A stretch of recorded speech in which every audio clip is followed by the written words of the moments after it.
Hola amigos, ¿cómo están? Bienvenidos a una segunda edición de La Voz Hispanoamericana en Charlas. Charlas muy interesantes. En esta ocasión tenemos un invitado de lujo.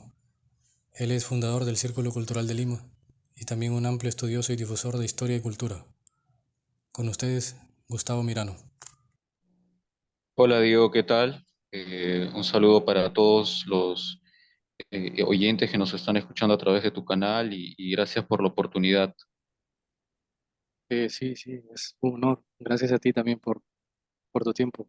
Y bueno, hay muchos temas que tocar. ¿Cuál con cuál quisieras empezar?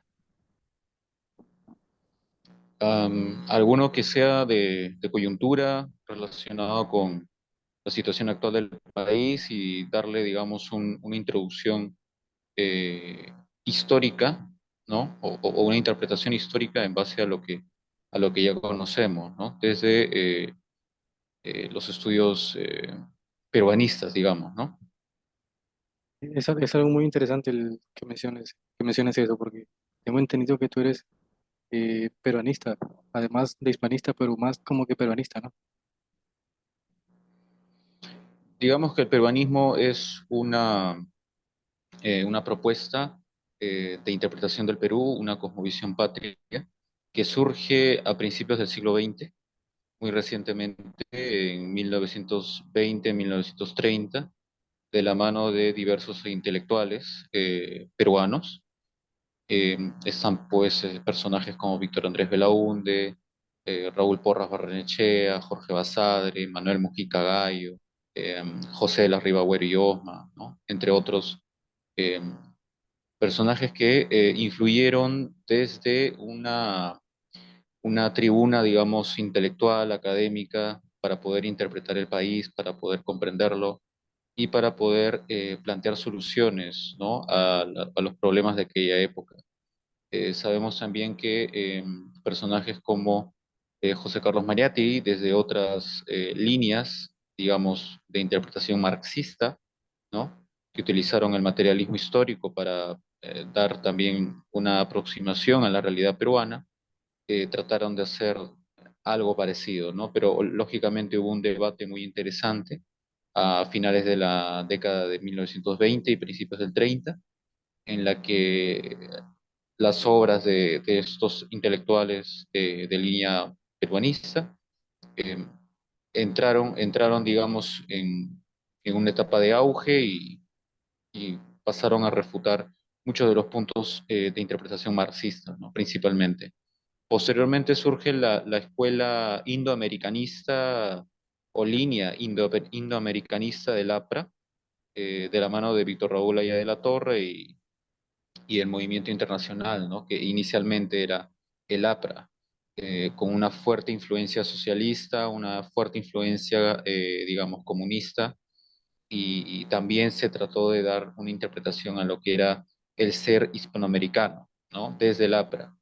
De ahí que ellos considerasen hablar o considerasen mucho más idóneo hablar acerca del indoamericano, ¿no? ¿No? Entonces, no tenían, digamos, una interpretación eh, peruanista en ese sentido, sino más coherentemente a su visión, ¿no? Internacionalista que inicialmente tenían, ¿no? Pero, digamos, ese es el punto de partida del peronismo tal como lo conocemos, ¿no? Anteriormente hay visiones que van a tratar de también interpretar el país, pero son líneas o etapas, o forman parte de estas líneas de etapas del desarrollo intelectual en el Perú, eh, digamos, de otro tipo, ¿no? Para el siglo XIX están los memorialistas, en el siglo XVIII hay una interesante visión de carácter austracista, en el siglo XVII están los pensadores salmantinos, ¿no? De la Escuela de Salamanca, y en el siglo XVI está la fuerte influencia del pensamiento de los cronistas españoles y la visión de los cronistas indígenas y mestizos también, ¿no? Qué interesante y qué amplio todo el panorama peruanista. Tengo entendido que el peronismo se podría resumir entre muchas frases. Hay una que menciona José Antonio del Busto. que dice, no somos ni hispanistas ni indigenistas, sino somos peruanistas, que es que reivindican, el Sí, peruanismo reivindica ambas ramas. Eso es lo interesante, lo diga, resaltan. claro, claro, al menos la tesis de Del Busto recoge las virtudes de ambas propuestas, ¿no? Y rechaza los defectos de cada una de ellas, ¿no? Él observaba cierto radicalismo en algunas líneas dentro del hispanismo y también observaba radicalismos en algunas líneas dentro del indigenismo de la época. Y eso a él le llamó mucho la atención y considero, digamos, mucho más idóneo superar esas dicotomías, ¿no? De enfrentamiento que me parece hasta ahora existen de alguna u otra forma y proponer algo mucho más coherente. Que, bueno, él tal vez no lo tenía, digamos, mapeado de la forma en la que nosotros sí lo presentamos actualmente, pero la postura que él adopta ya la tenían otros pensadores a principios del siglo XX, ¿no? Que son los que anteriormente he citado. Entonces, hay una continuidad del pensamiento de línea peruanista a lo largo de todo el siglo XX hasta la actualidad. Actualmente también hay intelectuales y académicos y historiadores peruanos de esta misma línea, ¿no? Ah, vaya, vaya, muy, muy interesante y muy amplio. Eh, ¿Y cómo ve, cómo analiza, digamos, la problemática actual, la coyuntura actual de la situación del Perú y Hispanoamérica también se podría decir en general, el peruanismo? ¿Y qué soluciones propondría? Principalmente desde las aristas de la identidad y las aristas de la historia, ¿no? Estas dos, estos dos lentes nos permiten utilizar tres ejes que se identifican dentro de la, digamos, cosmovisión patria, ¿no? Que estamos desarrollando o que se viene desarrollando. Está el eje del ser, que habla acerca del ámbito cultural de las poblaciones y de las sociedades en el Perú, ¿no? Y también hablamos acerca del eje del tiempo, en el cual resaltamos el papel de la historia en el desarrollo de la identidad peruana. También está el eje de la espacial, el eje de la geografía, ¿no? O sea, cómo eh, se debe tener a consideración eh, el, el- el- el valor geográfico, la influencia de la geografía peruana en el desarrollo de la identidad, ¿no? De los peruanos. Es esta geografía tan marcada, ¿no? Que nosotros encontramos entre la costa, la sierra y la selva, ¿no? Y que Javier Pulgar Vidal, por ejemplo, un pensador también de la misma línea, eh, propuso en sus ocho este, propuestas acerca de las zonas altitudinales naturales que tiene los Andes peruanos. Hablamos de la Chala, la Yunga, la Quechua, el Suni, la Puna, la Janca, el Omagua, la Rupa Rupa, ¿no? O sea, la selva alta, la selva baja, etcétera. Entonces, digamos que para nosotros los tres ejes, el eje del tiempo, que es la historia, ¿no? El eje del espacio, que es la geografía, se cruzan o dan forma al eje del ser peruano, ¿no?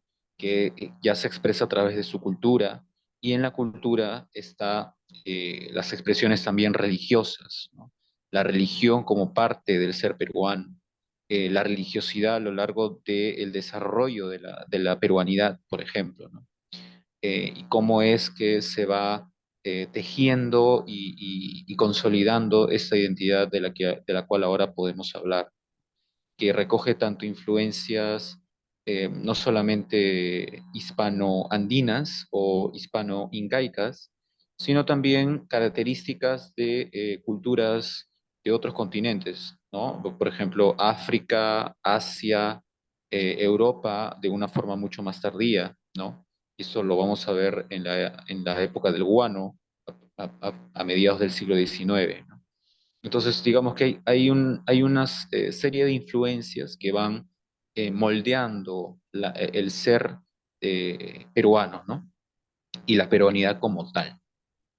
Entiendo. En una oportunidad, un colega, y con esto, digamos, pongo aquí un punto en esta breve exposición, me preguntaba por qué hablas de la peruanidad como, o por qué das como punto de partida la peruanidad del siglo XVII, si el Perú se funda el 20 de enero de 1542, ¿no?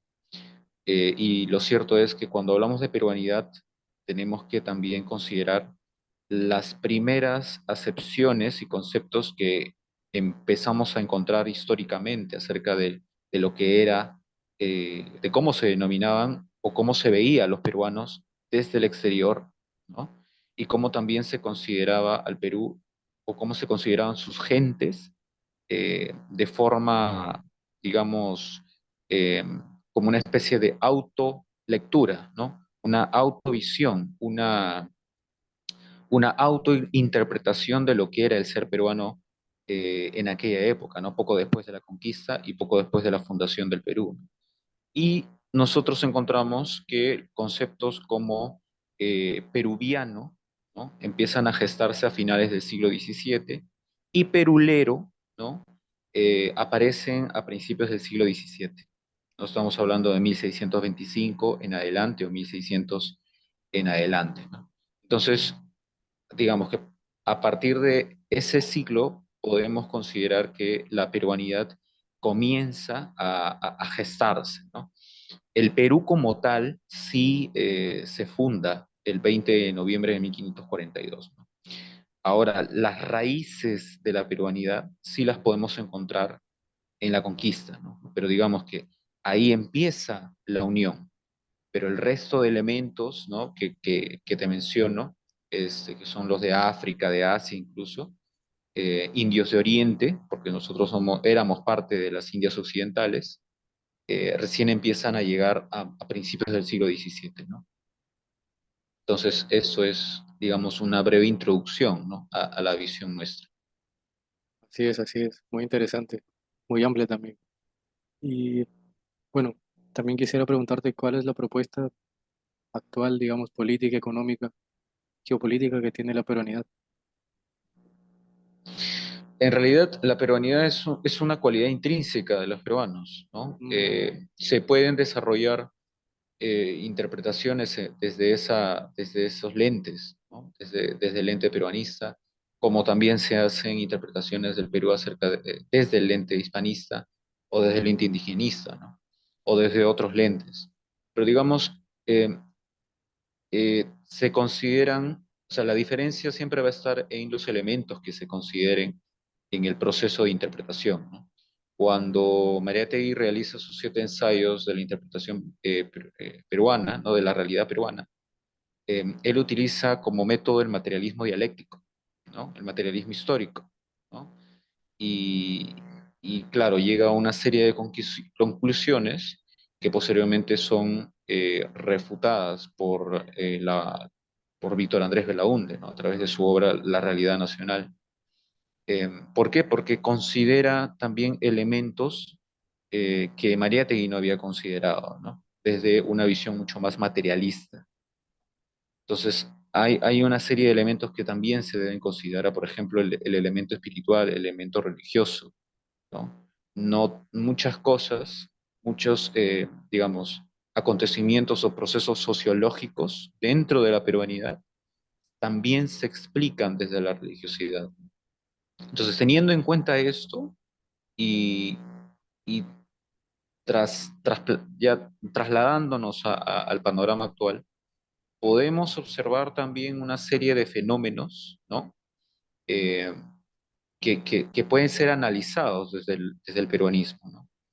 Por ejemplo, hace poco en una entrevista comentaba que el, por qué, o sea, cuáles son las diferencias entre los fenómenos sociales que vimos de disturbios, de convulsión social, de convulsión civil, de protestas al punto de llegar hasta actos subversivos, ¿no? De carácter incluso terrorista en Estados Unidos, en Francia y en el Perú, ¿no? ¿Cómo es que estos fenómenos sociales tienen lugar y cuál es su raíz? Por ejemplo, le comentaba a un amigo que, y también lo hemos comentado contigo, Diego, Sí, sí, que las raíces, por ejemplo, de los conflictos recientemente que se realizaron en Estados Unidos contra Donald Trump, no tenían digamos, una raíz similar a la que nosotros encontramos como parte del estallido de los conflictos en el Perú, ¿no? O sea, las raíces eran distintas. Y cuando observamos el proceso a detenimiento, a detalle, encontramos que los protagonistas en estas protestas en Estados Unidos y en Francia son personas comunes y corrientes, son civiles, son ciudadanos que no eran conocidos hasta el momento de sus asesinatos, ¿no? O de sus muertes. Eh, por ejemplo, el caso de este personaje George Floyd, ¿no? Que era un ciudadano americano con un interesante prontuariado, ¿no? Eh, es arrestado por un grupo de policías y estos lo someten, ¿no? Al someterlo, lamentablemente le provocan la muerte, ¿no?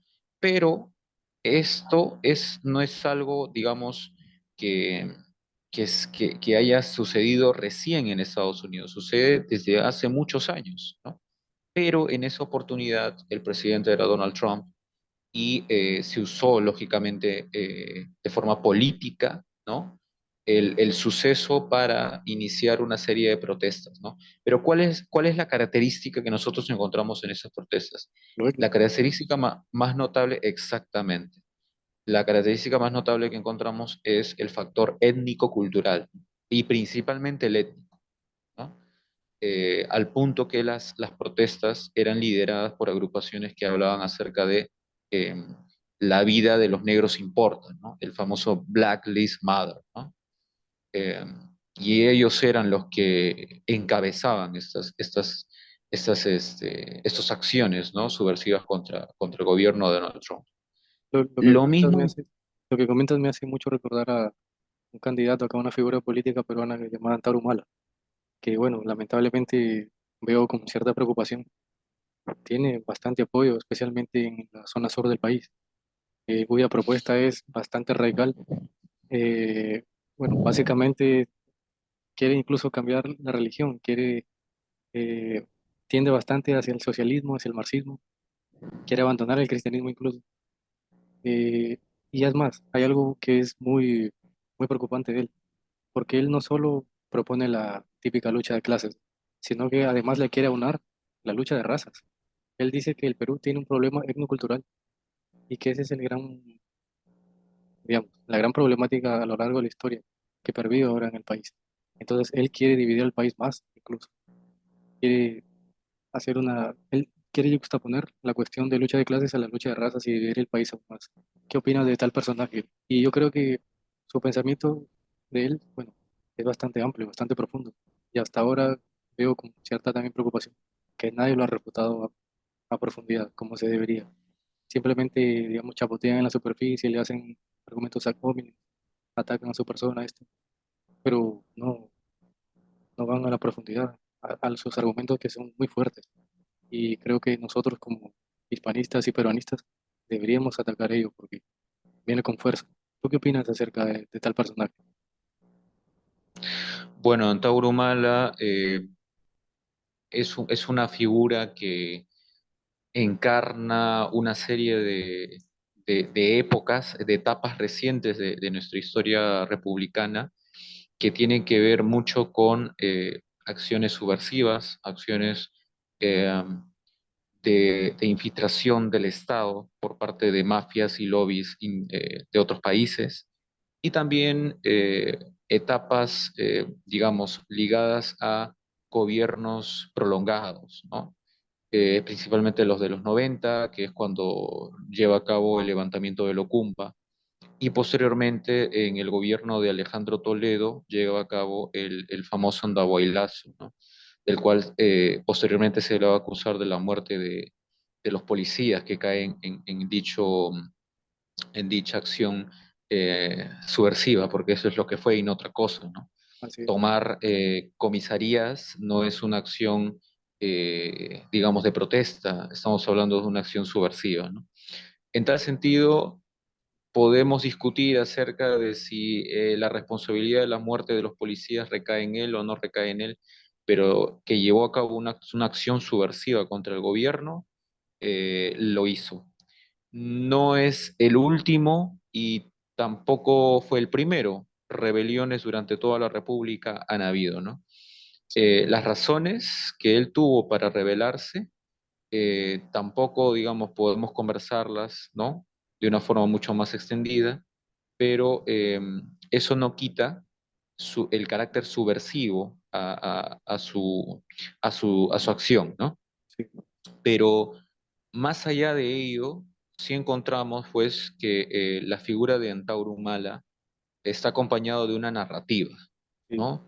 Una narrativa ideológica, Muy, política, muy, muy bien elaborada, por decirlo menos también. exacto, y también es una narrativa geopolítica, ¿no? Sí, Hablamos también de la transfiguración de estados para los etnocaceristas. No es lo mismo el Perú que el estado del Collasuyo, no es lo mismo el Perú que el estado tahuantinsuyo, ¿no? mm, No es lo mismo el peruano que el tahuantinsuyo, o sea, hablamos de identidades distintas, ¿no? sí, No es lo mismo el cristianismo que el pachacamismo para los endocaceristas, ¿no? Por ahí ya también estamos viendo que hay una propuesta religiosa, ¿no? sí, Dentro de la propuesta etnocacerista. Entonces, hay también ecos de radicalismos del siglo XVIII, ¿no? Relacionados a la figura de Tupac Katari, sí, ¿no? Por parte de la influencia familiar que tienen los Humala. Los Humala no son una familia, digamos, oriunda del Cusco, son una familia, o digamos, de sangre cusqueña, sino una familia de origen aymara, son aymaras. Los Humala, dicho sea de paso, el solo apellido Humala es originario de lo que ahora es Bolivia. Eh, en todo caso, estaríamos hablando de un personaje que ha hecho de su autointerpretación, ¿no? De su autoanálisis personal y familiar, una ideología política, ¿no? sí, Pero así. más allá de eso, tenemos también que ver y ubicar el etnocacerismo, ¿no? El etnocacerismo no surge de la noche a la mañana. El etnocacerismo no es solamente una propuesta de Antauro Humala, tiene un precedente en su padre Isaac Humala, y Isaac Humala colaboró en el Partido Comunista del Perú, en la clandestinidad, en la época de la dictadura de Manuel Arturo Dría, en la época del Ochenio. El Partido Comunista fue perseguido y pasó a la clandestinidad con el nombre de la agrupación Cahuide, ¿no? Esta agrupación, digamos, tuvo una fuerte influencia sobre el padre de Antauro Humala, Isaac Humala, ¿no? Y a través de esta agrupación, Isaac Humala tuvo acceso a literatura boliviana, ¿no? Boliviana, porque es eso y no otra cosa. Hablamos de intelectuales como Fausto Reynaga, Germán Choquehuanca Condori, eh, Quispe Apaza, etcétera. O sea, hablamos de intelectuales que ya habían desarrollado desde principios del siglo XX una narrativa denominada indianismo, ¿de acuerdo? El indianismo es la fuente del etnonacionalismo, que fue la línea inicial de Don Isaac Humala, ¿no? El indianismo es una propuesta etnonacionalista de Bolivia, de Bolivia. Esa es la fuente de la narrativa etnocacerista, ¿no? Entonces ahí ya vamos viendo que las razones por las cuales los indianistas, actualmente bolivianos, los socialistas bolivianos, como Evo Morales, la gente del movimiento al socialismo, etcétera, eh, ellos enarbolan la huifala, ¿no? Que es una bandera también desarrollada en el siglo XX, con inspiraciones de estandartes aymaras del siglo XIX, del siglo XVIII, etcétera, ¿no? Pero también encontramos esas mismas insignias dentro del movimiento no cacerista, ¿no? Ahora, la interpretación que hace Antauro Humala sobre la realidad del Perú, lógicamente, dista mucho de ser la correcta, ¿no? Sí, Porque no podríamos hablar de un conflicto de razas en el Perú, ¿no? En el Perú, el mestizaje es el gran protagonista. El mestizaje que tenemos desde la conquista en adelante, e incluso diríamos que es mucho más antiguo. Mucho antes de la conquista, ya las poblaciones andinas eran mestizas, sí, ¿no? Eran mestizas, tenían influencia polinésica, tenían influencia siberiana, asiática, y podemos encontrar otro tipo de influencias, ¿no? Un poco más particulares e interesantes, ¿no? Y arcaicas. Pero, digamos, las poblaciones andinas ya eran mestizas antes de la conquista, ¿no? Posteriormente, sí, el proceso se hace mucho más eh, plural, ¿no? Mucho más diverso en ese sentido. Entonces, cuando Antauro Humala habla acerca de un conflicto racial, no está observando la realidad político-ideológica que acompaña o que precede a los procesos de convulsión social, de convulsión civil en el Perú, ¿no? Como es lo que pasó con cuando cayó Pedro Castillo, ¿no? así es. La gente se rebela en el sur, hablamos de un aproximado de entre 25.000 a 10.000 personas que toman puentes, carreteras o comisarías, ¿no? Y queman incluso policías en las calles, queman domicilios de congresistas, etcétera, por razones político-ideológicas, no por razones étnicas. Y lo hacen porque ellos sienten que les han quitado a su presidente, que han secuestrado a su presidente, ¿no? Y que han vacado a su presidente, que ellos han colocado, ¿no? Hablamos de un presidente de izquierda, progresista, ¿no? eh, Socialista y con relaciones, bueno, nada aparentes, nada aparentadas con ex senderistas, ¿no? Entonces, ahí la interpretación etnocacerista, digamos, sí, digamos, no logra interpretar correctamente esa realidad, ¿no? La realidad de las cuestiones ideológico-políticas en los procesos de convulsión civil en el Perú, ¿no? Así es. Eh, Así es, tal cual, tal cual. Me gustaría nombrar cuatro temas que serían, digamos, la base del pensamiento ideológico de Antauro. Lo primero sería el racismo. Él abiertamente dice, tiene que prevalecer la raza coriza, la etnia de Manco Cápac, incluso sobre el mundo mestizo y el mundo blanco, el mundo afro también y asiático. Ese es un radicalismo muy preocupante. Y como bien dices, eh, eso no aplica en el caso peruano, eso no va. El segundo punto sería la economía.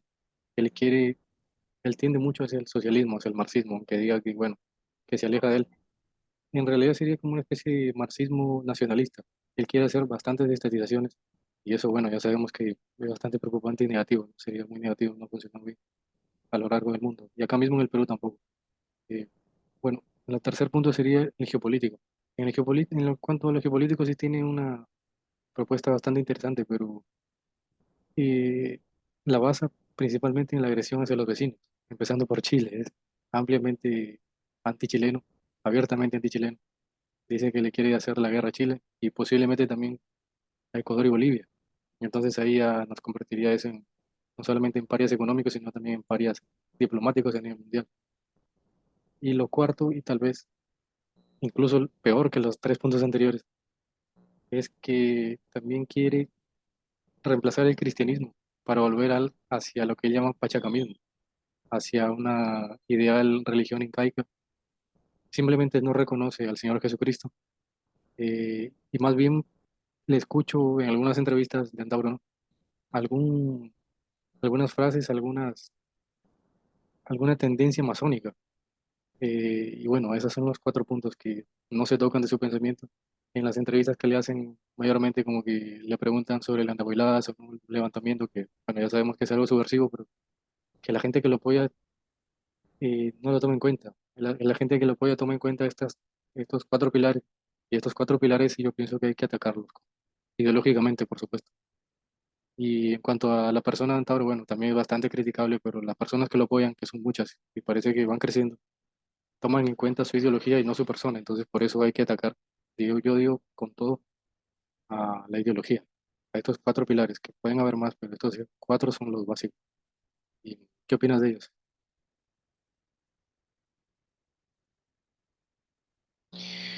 Eh, a ver, son una serie de puntos muy interesantes acerca de la visión geopolítica, la visión religiosa, la visión, digamos, cultural, Económica, sí. identitaria, ¿no? Que tiene el etnocacerismo sobre el Perú, ¿no? Eh, de forma muy puntual y general, digamos, enmarcaría una respuesta concreta, ¿de acuerdo? Sí, El etnocacerismo mm, habla del Perú, ojo con lo que voy a decir. El etnocacerismo habla del Perú no, no. para, Ah, para, habla de su refo- proyecto Tahuantinsuyo, no habla de... para reform, habla del Perú para reformarlo, para transformarlo en otra cosa. Sí, sí, El etnocacerismo no habla acerca de la peruanidad, porque eso implicaría reconocer al Perú, pero sí puede hablar del Perú para transformarlo en otra cosa, ¿no? O en otras palabras, para diluirlo, ¿no? Para ponerle un fin. así es. Desde una arista geopolítica, el etnocacerismo se propone fundar un estado tahuantinsuyo, ¿no? Y claro, a veces nosotros nos preguntamos cómo es que alguien puede llegar a considerar esa posibilidad, ¿no? Bueno, lo cierto es que la idea no es original de Antauro Humala, ¿no? Como anteriormente hemos dicho, el etnocacerismo tiene una base etnonacionalista que le llega por parte del papá, ¿no? Por parte de don Isaac Humala. Pero Isaac Humala también se ve influido de intelectuales indianistas de Bolivia, ¿no? ¿Cuál es el paralelismo que podemos encontrar entre la propuesta geopolítica de Antauro Humala y la propuesta geopolítica de los indianistas bolivianos, ¿no? Bueno, el paralelismo que podemos encontrar es que los indianistas bolivianos hablan acerca del estado del Collasuyo, Sí, o sea, no son tahuantinsuyanos en ese sentido, a priori, pero sí hablan acerca de un estado del Collasuyo, ¿no? Y claro, el estado del Collasuyo para los indianistas bolivianos implica primero eh, extinguir Bolivia, ¿no? Destruir Bolivia, la República de Bolivia, ¿no? Ponerle un fin a la República de Bolivia, transformar ese estado en otra cosa, ¿no? En el estado del Collasuyo. Y posteriormente incorporar territorios de lo que es actualmente la República Argentina, la República de Chile y también partes de, el sur de la República del Perú, principalmente las provincias de Puno, Cusco, Tacna, Moquegua, Arequipa y lo que es Madre de Dios, ¿no? Nuestra selva suroriental. Entonces, ellos, los indianistas bolivianos, consideran el estado del Collasuyo como un paso previo para consolidar el Tahuantinsuyo o el estado neo-tahuantinsuyano, ¿no? Que ya posteriormente, a través de procesos bélicos, se extendería más allá del sur del Perú y más allá del norte de Argentina y de Chile, lógicamente abarcando los antiguos territorios que ocupó el imperio incaico original, ¿no? Esa es la Pero cuestión. digamos, Quieren, digamos, mutilar toda la herencia hispana que tenemos para enfocarse solamente en la indígena. Y además, su propuesta geopolítica, digamos, es tan radical que la única vía posible para hacerla, para concretarla es la vía armada. Entonces, es- por los dos lados está negativa la cuestión. claro, precisamente es lo que uno puede observar. Los etnocaceristas no tienen ningún reparo en hablar acerca de cercenamiento de territorio soberano de otros países vecinos. Entonces ahí ya vemos una visión irredentista dentro de las propuestas ideológicas. Así, Entonces, vamos dándonos cuenta que la propuesta geopolítica del etnocacerismo es eliminar el Perú. No hablan de expandir el Perú, hablan de eliminar el Perú para expandir el Tahuantinsuyo, o así, sea, un estado neo-tahuantinsuyano que probablemente no tenga nada que ver, ¿no? Y no sea ni de lejos un paralelismo histórico con el estado incaico del siglo XV y del siglo XVI. Probablemente no tenga nada que ver, probablemente incluso no haya un Zapa Inca, ¿no? lo más Pero probable. sí, pero sí probablemente haya un tirano, ¿no? Un dictador suelo, que hará pues lo que le plazca, como sucede actualmente o como se vio que ya sucedió por décadas en Cuba, en países de África, en Venezuela, etcétera. Eso es probablemente el sistema de gobierno que tendría ese nuevo Estado tahuantinsuyano. Así Y es. ese es por el lado geopolítico, ¿ah? Sí, sí. Por el ámbito religioso, que también lo comentaste, hay un libro interesante, polémico y bueno, que yo recomiendo leer a muchos jóvenes, no para, digamos, solamente darle una ojeada a lo que es la propuesta etnocacerista, sino para poder comprender, ¿no? Hasta qué punto el etnocacerismo se propone llegar en cuanto a sus propuestas y visión de transformación de la sociedad peruana como hoy la conocemos, ¿no? Quiere diluir, se podría decir, entre comillas, destruir al Perú, no solo en lo geopolítico, en lo histórico, en lo económico, sino incluso en lo religioso. Ah, exactamente. El libro que menciono se llama De la guerra eh, etnosanta y La Guerra Etnosanta, de la iglesia de la Guerra tahuantinsuyoana, Etnosanta. de la guerra etnosanta y la Exactamente. iglesia tahuantinsuyoana de Antauro. Sí, sí. Así es. En ese libro uno puede encontrar críticas nada teológicas, totalmente materialistas a Sí, lo que es el legado católico cristiano, ¿no? así, Católico apostólico romano que tiene el Perú, ¿no? Como base o eje, ¿no? Vertebrador de su identidad, ¿no? Tal como la conocemos hoy en día. Y claro, se hace un vituperio, una especie de reclamo iracundo de lo que es nuestra herencia hispánica, ¿no? Y se plantea erradicar a través de un proceso complejo esa herencia que ellos consideran eh, mm, medieval y colonial, sí, sí. principalmente colonial. Entonces, habría que darles como recordatorio a los amigos etnocaceristas que nos estén escuchando, que el mundo andino hoy en día no se entiende si no se considera la arista católica, si no se considera el ente cristiano en el análisis Así, social, civil también, ¿no? Eh, los pueblos en los Andes tienen como, digamos, el centro de su vida social en muchos sentidos y también de su desarrollo urbano, ¿no? O sea, hablamos de considerar lo que es el centro de los pueblos, ¿no? El centro arquitectónico, urbanístico de los pueblos y las ciudades, los tiene alrededor de una catedral, los tiene alrededor de una iglesia, ¿no? Los tiene alrededor de una parroquia.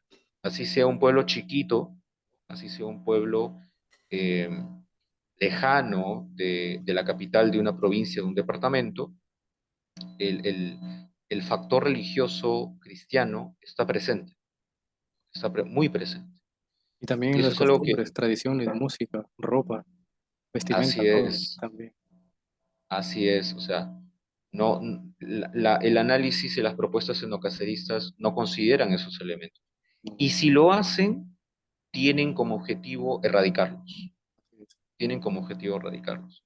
La, Entonces, la desde ahí propuesta ya, etnocacerista, la propuesta etnocacerista religiosa rechaza eh, a Jesús como hijo de Dios. Y es más, dice que rechazan la gracia divina porque eso no calza, digamos, con la justicia andina.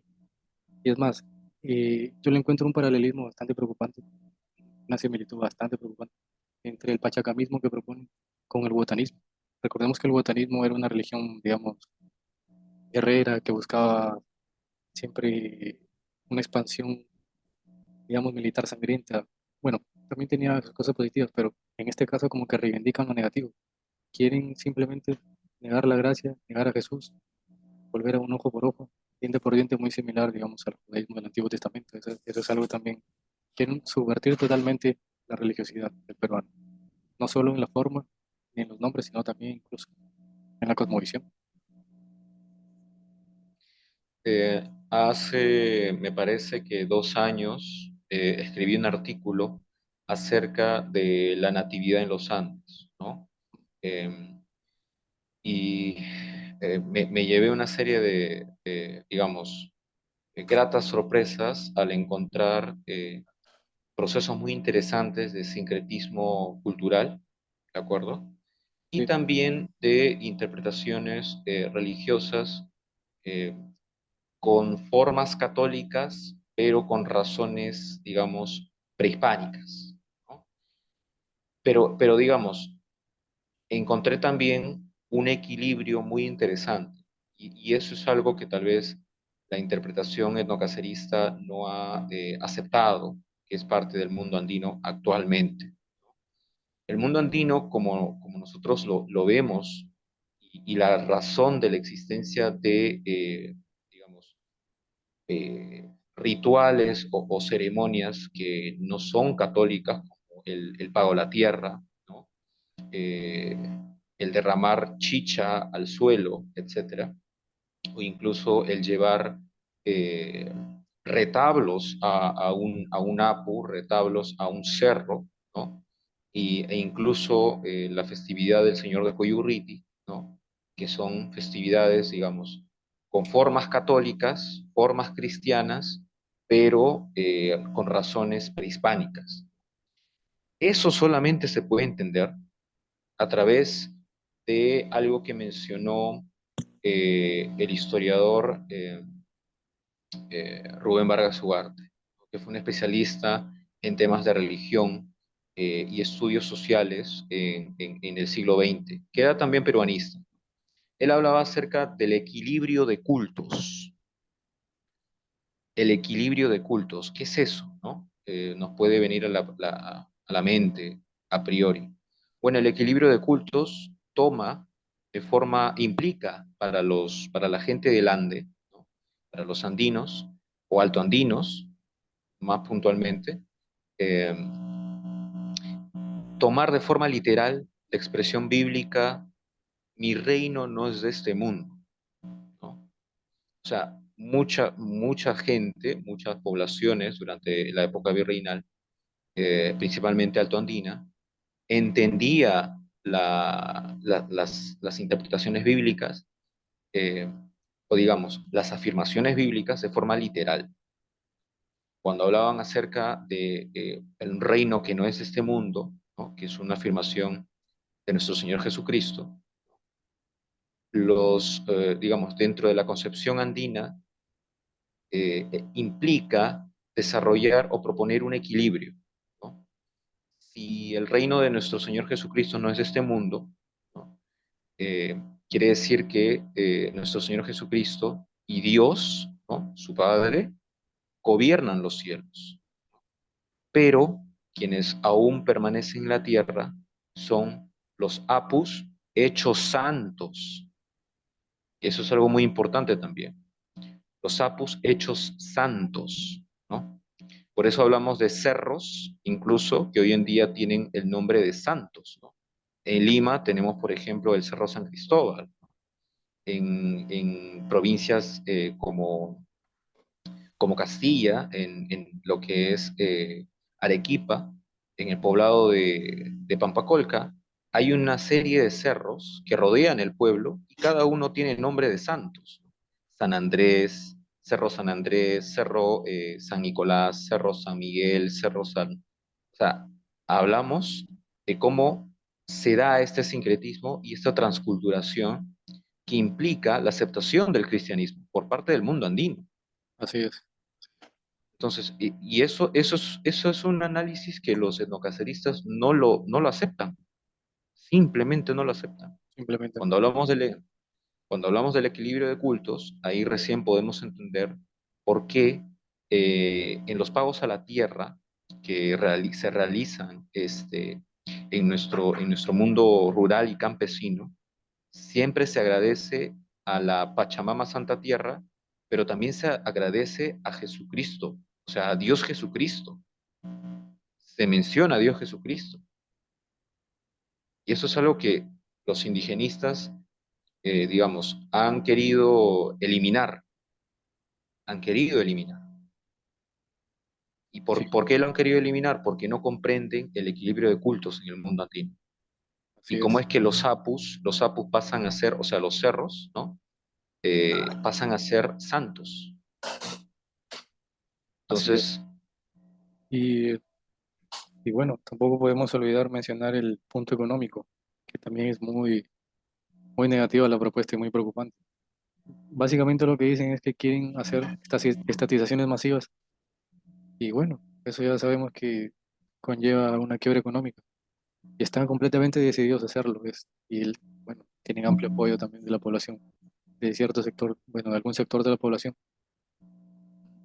¿Qué podemos decir, comentar también acerca de ello, de esa propuesta económica? a ver, tal vez el etnocacerismo ignora las consecuencias del último proceso de carácter estatista que tuvo el Perú. El Perú tuvo procesos estatistas muy fuertes eh, ya desde la mitad del siglo, o sea, la segunda mitad del siglo XX, hablamos de 1970, 1960, desde finales de la década de 1960, el Perú tuvo procesos estatistas muy, muy fuertes, ¿no? Que implicaron pérdidas en miles de millones de dólares para el erario del Estado y también implicó la pérdida de mucho capital humano, ¿no? Porque hubo gente que tuvo que salir del país en la década de los 80, ¿no? Principalmente. Entonces, hablamos de pérdidas, digamos, que se pueden cuantificar en pérdida de capital humano y también de recursos para el Estado. Esas experiencias ya las hemos tenido y no han sido nada provechosas para el país. Si tratamos de aproximarnos a la realidad económica del Perú, podemos encontrar que, digamos, las limitaciones estructurales que actualmente tiene la República del Perú, que son muy altas, y eso lo podemos ver en una alta tasa de informalidad, ¿no? En el cuerpo económico de la nación. Hablamos de un 75% a más de informales a nivel nacional, ¿no? Que todavía, por razones distintas, principalmente tributarias, ¿no? No se acoplan al sistema formal, ¿no? Que les propone el actual Estado. Por ahí ya tenemos una característica en contra, ¿no? Del actual modelo. pero también se tiene que reconocer que las reglas de juego, las reglas de juego actuales, ¿no? No son las mismas que las que tuvieron nuestros padres y nuestros abuelos en las décadas de 1990 o 1980, ¿no? Y mucho menos en las décadas de 1970, donde sí se llevaron a cabo expropiaciones eh, o sea, dantescas, ¿no? Expropiaciones, hablamos de expropiaciones de haciendas, expropiaciones de patrimonio de familias enteras, ¿no? Eh, y de recursos que eran estratégicos para el Perú, ¿no? Por ejemplo, la harina de pescado, la pesca industrial, la agricultura de exportación. El Perú tenía una fuerte característica de ser agroexportador, ¿no? Una potencia exportadora antes de 1970 y que posteriormente pasó a ser, digamos, un sector que depende mucho de la importación actualmente. Eh, de forma, digamos, mucho más micro, podemos ver que el tejido económico del Perú actualmente se caracteriza por la asociatividad, más que por la iniciativa privada de los individuos entendiéndose como personas que de forma singular llevan a cabo una inversión, como es que plantean o como es que lo ven inicialmente los liberales, o digamos sus líneas más radicales, en este caso los libertarios. Ellos sí le dan un valor, digamos, exacerbado al individuo dentro del proceso económico, pero ignoran que en el Perú, digamos, más del 70% de inversiones que se realizan para crear empresas en el Perú se realizan de forma asociativa. O sea, no lo hace una persona, lo hacen un grupo de personas, más de dos, más de tres, dispuestas, y en este caso hablamos de también familias, ¿no? Familias, integrantes de familias, que en grupo, y eso es algo muy, muy importante a tener en cuenta, en grupo, no como individuos, sino en grupo, porque en grupo el capital alcanza más, ¿no?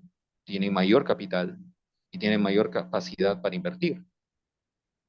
De forma conjunta hacen una inversión y desarrollan una propuesta empresarial. Y esto es algo que podemos ver a través de las cooperativas, a través de las asociaciones económicas, a través de distintos buffets, a través de distintas empresas. Eh, y también negocios, negocios de particulares, negocios, incluso negocios a gran escala. Hablamos de panaderías, cadenas de farmacias, cadenas de ropa, cadenas de empresas agroproductoras, ¿no? O sea, siempre son grupos que invierten. No hablamos de un individuo invirtiendo en una sola, en su propia empresa y ahí poquito a poquito la va sacando adelante, ¿no? No, en el Perú lo hace más de una persona, lo hacen en grupos, lo hacen en familias principalmente, ¿no? Que ponen su restaurante, su cevichería, su pollería, etcétera, y van trabajando de forma grupal. Sí, es. Y digamos, el factor asociativo está muy presente en la economía o en el tejido económico del Perú. No es una economía que, que le dé las facilidades al individuo, pero eso no quiere decir que el peruano no encuentre formas de invertir. Y generalmente lo hace de forma grupal. Pero claro, los etnocaceristas llevan esa realidad tal vez a una interpretación radical, creyendo que el carácter asociativo del tejido económico peruano en realidad tiene un carácter de matiz comunistoide. Entonces, cuando hablamos ya de esas interpretaciones, podemos decir que están totalmente equivocados, ¿no? Una cosa es la visión de inversión comunitaria, ¿no? Y la iniciativa de inversión grupal, ¿no? De una familia que todavía tiene el concepto de propiedad privada y lo ven de esa forma. En el Perú, la gente, los trabajadores y la gente que hace empresa, lo ven de esa manera, no se hacen problemas. Y generalmente inicia un grupo de esposos o puede ser el papá con los hijos pero generalmente son más de una o dos personas los que llevan a cabo la inversión Así es. y no tienen problemas posteriormente en distribuir los ingresos y también de forma familiar, lógicamente, y posteriormente heredar el negocio a sus hijos, ¿no? Y sus hijos lo continúan. Este, pero los etnocaceristas ven ahí una semilla del comunismo y eso es totalmente errado. Así es, así es. Otra cosa que tampoco toman en cuenta los etnocaceristas es que, bueno, basándonos también en experiencias pasadas, ¿no? Por ejemplo, del general Velasco, eh, si se nacionaliza mucho, aumenta el aparato burocrático, aumenta, digamos, la cantidad de dinero que se le debe sacar a la población del bolsillo. Y bueno, y también a la larga nos generaría un gran endeudamiento, que bueno, todo se formaría un círculo vicioso que arruinaría la economía. Y bueno, como bien dices también ellos, como que ellos, bueno, la ideología etnocacerista dice que la parte sur del Perú eh, étnicamente tiende más hacia el colectivismo y por eso hacia el socialismo. En cambio, Lima y la costa norte como que tiende hacia el individualismo. Esa es una opinión muy sesgada porque, bueno, en la zona del altiplano, por ejemplo, hay gran cantidad de capitalistas, como bien dices también, ya sea individuos o también en asociación. Entonces, todo eso no lo toman en cuenta. Están completamente cegados, radicalizados, sesgados en su opinión. Y bueno, por eso estamos aquí para rebatirlos. Bueno, Gustavo, ha sido un honor, un gusto haberte tenido acá en el canal y ojalá que se repita para una nueva oportunidad para tocar estos temas o también otros de manera igual o más amplia, porque es muy interesante y bueno, también es positivo para el Perú, para todo aquel que lo escuche. Eh, un gusto, un gusto. Bueno, te agradezco también, Diego, por el espacio. Y como última acotación, sí me gustaría mencionar que nosotros, como dentro de nuestra historia, tenemos